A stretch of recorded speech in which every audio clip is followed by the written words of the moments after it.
again and welcome back to some climbing news. Lots of big stuff happening. Climbing World's keeping me very busy. So without further ado, let's get the show on the road.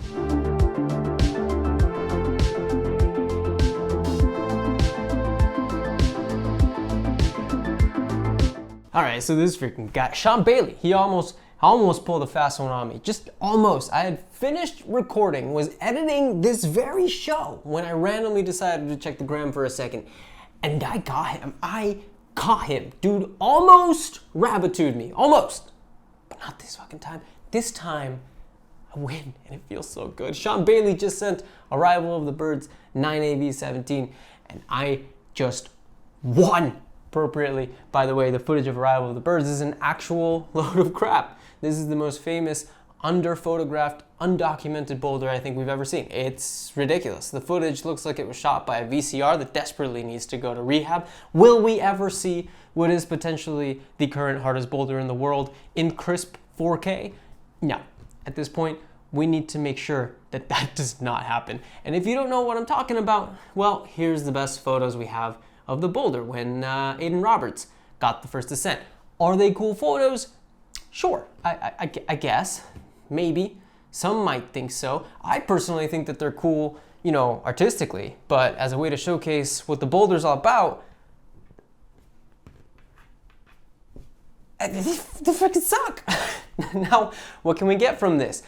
You know, video thing, I don't even know what to call it. Whatever, what can we get from it? Well, with just a little bit of, deduction, Sherlock Holmes channeling, I can say a couple of things. First, you can kind of sort of hear what sounds like a camera shutter going off here and there, meaning people were with Sean when he said, meaning at the very least, we might get some actually good photos of the boulder, possibly a big mellow drop quite soon, unless I'm going fucking crazy, and that actually wasn't a shutter I was hearing. Now, Sean didn't even add a caption to this thing, so we have no idea how hard or easy he thinks it is. However, we can still catch a few things here and there. Big one, the guy who usually makes things look like they're effortless, hence his whole Steezy nickname, can be heard grunting and trying really, really hard. I mean, he even looks like he's very much at his limit, and given how hilariously calm he seemed while working and or sending all the other 9As he's done, i.e. Shaolin and Alphane, we can probably gather that Arrival of the Birds is pretty freaking goddamn nails. Like, it's been speculated that this thing is actually not 9A V17, but rather it might actually be even a grade harder, world's first 9A plus V18. But yeah, man, this is crazy stuff. With this send, Sean becomes one of only 4 people in the world to have done 3 or more 9A boulders. Might be one of only 2 people to have ever sent 9A plus, depending on what consensus says in the future.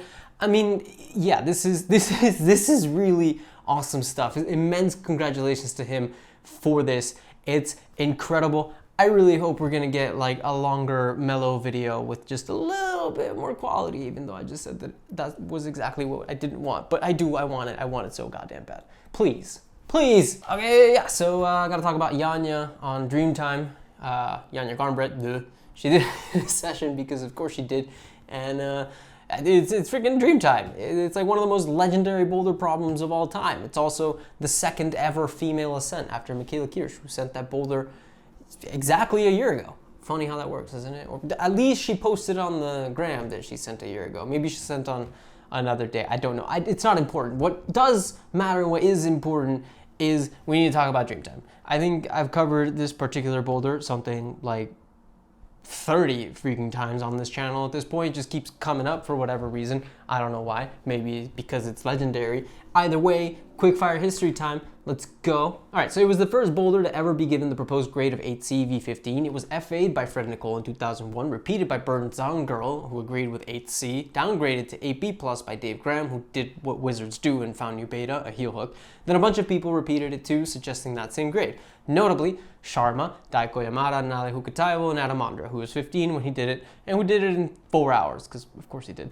Then some weird shit went down. The boulder was possibly chipped or cleaned a little too excitedly with a wire brush, and then whoops, keyhole breaks. Nale comes back, sends the stand, and says, yeah, the whole thing's probably 8C now. 2 days later, Adam Ondra appears out of nowhere, does the whole thing, and says, nah, it's just 8B plus. And then the entire world completely disagrees.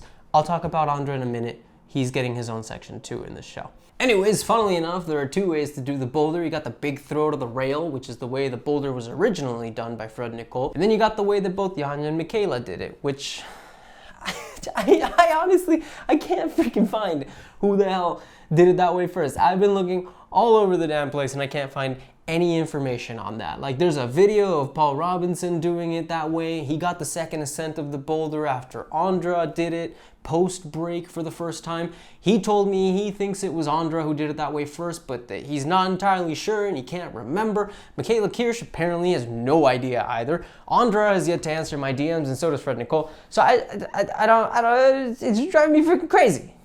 Current working theory is Ondra did it the original way first, because there's a video, then used the lower crimps when he sent for the second time after it broke. But I'm out here doing serious detective work, and I can't find any answers anywhere. And I'm going insane, but it's fine. I'll find out. You bet your goddamn ass I will find out. Anyways, not really all that important. Janja made Dreamtime look hilariously chill, and actually I can't help but wonder, given how dynamic we all know she is, if she ever actually gave the original beta some goes and why she went with the crimp route. But just, you know, add her to the fucking list of people ignoring my messages on the gram. Oh, well, whatever. She climbed this thing like a freaking sport climb, honestly. It was pretty wild to see. The boulder breaks down more or less 8A plus sit into 8A plus stand, and not a lot of people use that little rail there as a rest. And by not a lot of people, I mean like freaking nobody. Nobody uses that spot as a rest other than Janja. Like, seriously, I don't think there are very many people who would rest there. Like, they look like good holds, but they're not exactly jugs. The fact that she's, you know, actually recovering at least enough to find it worth the time to stop there is ridiculous. But yeah, so Dreamtime is what, like 21 moves or something? Alphane is in the high 20s. She's got to be trying that next, right? Like, there's no way she's not going to at least give that some goes, given how ridiculously overpowered she looked on Dreamtime. And I guess Dreamtime took a bunch of the attention, but she also sent two 8B V13 boulders right after. The Dagger, which is like the stand start of Story of Two Worlds, which also has like 4 other ways to do it, which is on the same boulder as Dreamtime. That's a whole other can of bouldering worms I will not be opening right now, otherwise I'll be here forever. And then La Prue, which was FA'd by Fred Nicole. And yeah, there's a video of Camila Moroni on it for your viewing pleasure right there, so you guys can understand that there are literally 0 feet on that thing. Go watch it, man. It's actually crazy. Essentially, am I gonna actually fucking say it? Yeah, I'm gonna say it again. Fuck it. Janja made climbing history by having probably the best bouldering day for a woman ever. So yeah, there you go. Go out and be inspired. Let the inspiration rain down upon thee. I'm gonna move on now. And then let's talk about Adam Ondra just being an absolute ultra beast. He flashed another 8B plus boulder, dude. I mean, what in the hell? But okay, let's get into what he did in the 2 days he spent in Aosta, Italy. First of all, the dude goes and sends Zikurat third go, which, yeah, I mean, it's not all that impressive as a flash until you realize that Zikurat is an 8C V15 boulder, so, you know, there's that. 8C and 3 goes, like it's nothing on a Wednesday, seems like a good and pretty chill sesh, so why not just stop climbing to preserve skin so you can be fully ready for a couple of flashes the next day? Because that's exactly what he did. Thursday, he sent Gliese 581, or I don't even know what the boulder is supposed to be called. It's 8B plus. He flashed it, Wheel of Champo 8B on his third go, but only because he dabbed twice, and then Go Ship 8B plus V14 Sora Flash, which I'll get into in a second. Because Adam just upped his 8B plus V14 flash tick list to 7 freaking boulder problems, 8 with an asterisk. That's ridiculous. You want context? Will Bosey's the person with the second most flashes, and he has half as many, 4.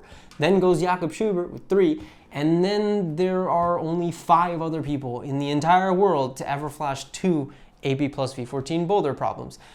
Like, it's not even close. And Adam doesn't boulder. By like his own admission, he doesn't boulder. What? How is he this freaking good? Stefano Ghisolfi is one of the best sport climbers in the world, and he feels so proud of himself for sending 8C in a couple of sessions, a grade Adam routinely is doing in a handful of goes. How are you that much better at every aspect of climbing than literally everyone else in the entire world? I genuinely just don't understand it. It's crazy. But now we gotta talk about the ghost ship AB plus V14 and why it's potentially not a flash.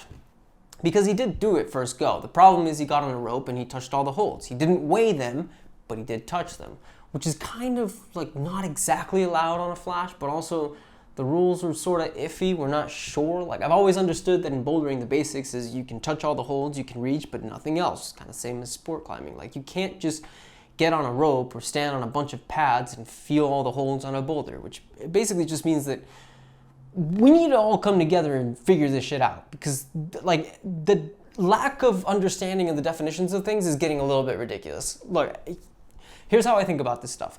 Climbing is a game, and since it's a game, there are rules. Some rules are pretty cut and dry, even though some people like to pretend that they're not, like dabbing. In my opinion, a dab is a dab. If you touch something that isn't a part of the climb, you didn't send the climb. Doesn't matter if it helped you or not. Doesn't matter if it was a light brushing of the pad with a toe, like, or whatever. If you dab and you say you did a climb, I'm sorry, but you didn't. Lee Sung-soo, he didn't send Burden of Dream twice.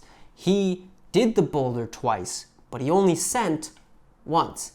Usually this wouldn't matter, right? Like, the issue is that climbing is a personal thing. I'm not gonna force my ethics onto you. You're the one that's gonna have to look at yourself in the mirror whenever you wake up in the morning, which means there are a lot of situations where things get kind of nebulous. The way I just talked about dabbing is pretty cut and dry, sure, but then there are climbs that top out under trees and it's literally impossible to not brush the branches when, you know, your back is touching them while you mantle. Cutting trees is no bueno, so, you know, then what? Like, is it okay to dab in that situation? My gut says yes, an exception to the rule. And usually I'd just say, you know, I did the climb. My friends would probably agree. I would have to, you know, I wouldn't have video or photos because I don't really like to film myself climbing generally. And then the whole world would keep spinning around in circles and no one would give a shit, as it probably should be. The problem is now we got pros who make money off this stuff and their sends are extremely public and actually kind of important to climbing history. Did Ondra get an 8th 8B plus V14 flash? Again, the rules are nebulous. He doesn't seem to think so. But what actually matters in this context? Is it his opinion, or is it up to the climbing community to put it into a vote and ultimately decide for him? We saw something very similar go down with Janja's 9A flash from a couple of weeks ago. Did she feel confident enough to climb that 9A for herself? She didn't seem to want to publicly put out a statement, and so it's up to everyone in climbing to give their opinion. It's kind of like what happens with grades, right? It doesn't matter how adamant, no pun intended, Adam is that Terranova's 8C+, if the next 10 people that do it all say it's 9A, then if that's the case, the climb will be considered 9A regardless. But, you know, that's grades, right? They're subjective and murky, they're different to the established rules of the climbing world, and yet, so many gray areas everywhere. Sit starts, you know, sit with your butt on a pad, simple enough, right? Wrong. How thick is too thick for a pad? Organic has like 4 different freaking thicknesses for their pads between the big, the simple, the half pad, the blubber pad, and the slider pad. What if you're too short to reach the holds? Is squatting okay then, or do you still have to put 2 pads together? Duichi Murai had to go on Instagram and ask people what they thought would be acceptable style when he was working burden because the guy couldn't reach the starting holds when his ass was on the ground. My point is, we need to freaking establish some rules and get rid of the gray areas because it's fucking hard enough with grades. Like, seriously, I just spent a ton of time talking about Dreamtime being the first proposed 8C in the world, and people say it was the first 8C, and yet before it broke, it was considered 8B plus by consensus. It only became 8C after the break made it harder, so it wasn't 8C when Fred climbed it. Or at least, it was only 8C to Fred and Bernd, and not many other climbers. So what then? Retroactively graded 8C, but only because it was modified? What's the answer? Is it the first, or is it not? Is there a solution? I don't know. Climbing doesn't have a governing body, and I'm not sure it should, but at the very least, we need to get our definitions down. Because I honestly don't know if Ondra's thing was a flash or not. I don't even think Ondra knows if it was a flash or not. He said flash, but not in good style, which doesn't make any sense. Speaking of other stuff that I do know was a flash, however, he did flash the Strad route called Green Spit, AP plus 514A, which is one of the more famous crack climbs in the world, FA'd by Didier Berthaud, who had a whole Real Rock movie about him come out last year that was kind of controversial. Go watch Adam's flash on his YouTube channel. It's actually pretty wild, especially the end. I won't spoil anything, but there's some wild stuff happens with the last cam that adds a little spice, we'll call it that. Let's move on. And then Laura Rogora. What am I talking about her again? Dude, that's like 4 shows in a row she comes up. Like, what'd she do now? Why am I pretending that I don't know? I do know. It's you who doesn't know, okay? Look, it's pretty freaking simple, okay? Laura Rogora hasn't posted about this, but I got a man on the inside, an anonymous source. Her updated 8A.NU scorecard. Shut up. Turns out we were all wrong, thinking she'd only sent 9 routes at 9A plus. Reality is she's done 10 of them, which, I mean, that's Lord Almighty. That's a lot of hard climbing. 9A plus is 515A, by the way, for those of you that have trouble with the conversions. And I mean, 10 9A plus routes is insanity. She's got Jakob Schubert beat by 2. That's crazy. More than enough pyramid building, I'd say. Like, clearly she's sufficiently strong to start jumping on that 9B plus train, right? Like, for those of you of the American persuasion, that's 515B, 515C.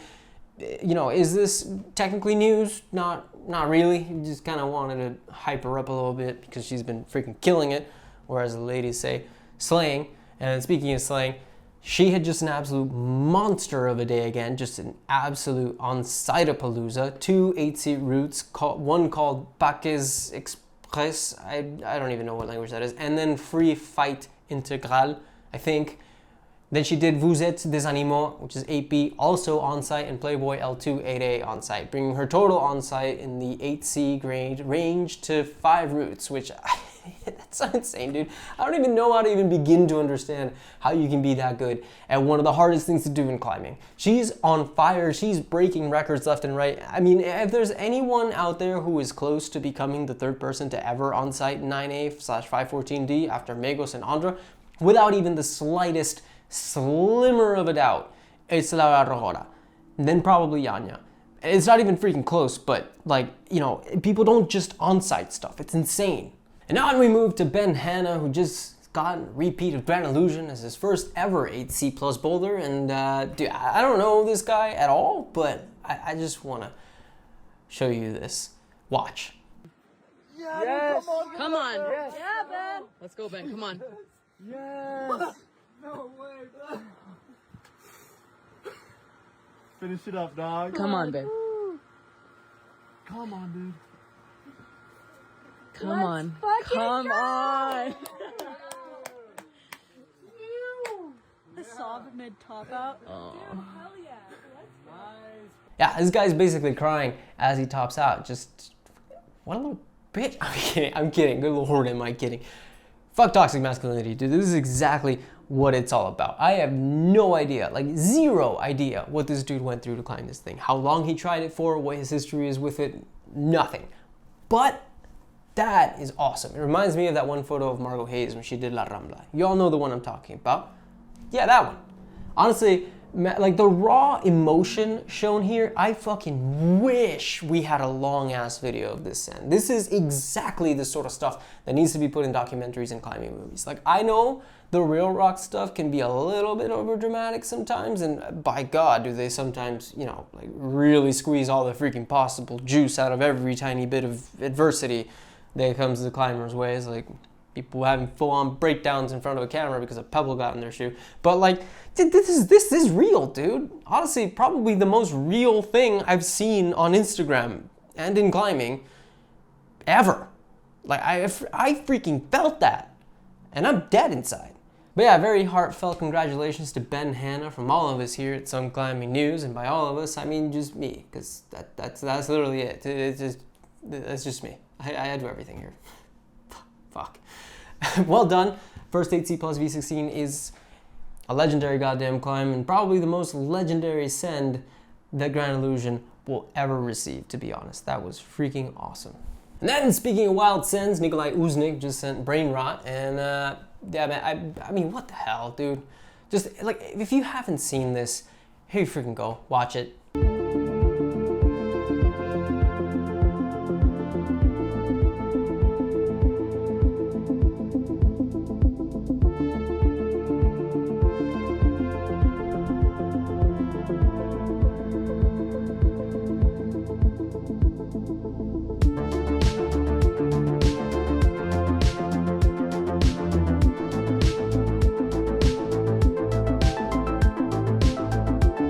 I mean, just like, I didn't even, like, it didn't even look like he was trying. I mean, that, like, it looked like an incredibly chill warm-up. Don't people freaking cut feet on it? I distinctly remember seeing Will Bosey cut feet and then someone yelling at him for dabbing.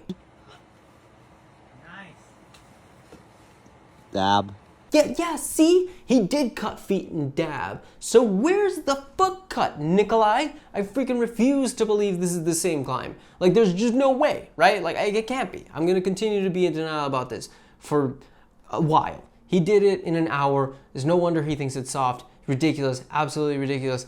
Let me just forget about it. It didn't happen. Fuck that. Anyways, he sent Mystic Styles too in a couple of goes, which is not necessarily surprising either, given it's only quote-unquote AB plus V14. This season is gonna keep me very busy. That's not necessarily a bad thing. It's awesome. I'm very excited, but like, my God, am I gonna be busy. Anyways, big congrats to Nicolai for sending AP plus. I feel like he sent something else, but I honestly can't remember at this point. Nope, just Mystic Styles, who cares? Anyways, attention spans are so freaking finicky, aren't they? Oh well. Hey, here's a question. What happens when comp climbers don't have to be comp climbers because their season's over? You know the answer to this. Janja's been answering this question all month. So has Rogora. And now it's Chaehyun So's turn. She just sent Papichulo 9A plus 515A. So, Papichulo is an old classic Chris Sharma FA in Oliana, which he did all the way back in 2009. Friends of the YouTubes might be interested to know that it was sent by Magnus Mippo back in 2015. It's also been sent by two other women, Jessica Pilz and Margot Hayes, who coincidentally also shares a send of La Rambla with Chaehyun So. So basically, all Chaehyun's gotta do is biography and she'll have the exact same tick list as Margot, which is kind of hilarious. But yeah, this is awesome stuff. Looks like she had a little bit of trouble with the weather, but you know, it's Spain. Rain doesn't tend to stick around too long, so she managed to get the send. Which is pretty freaking sweet. Congratulations to Chaehyun on her second ever 9A plus route.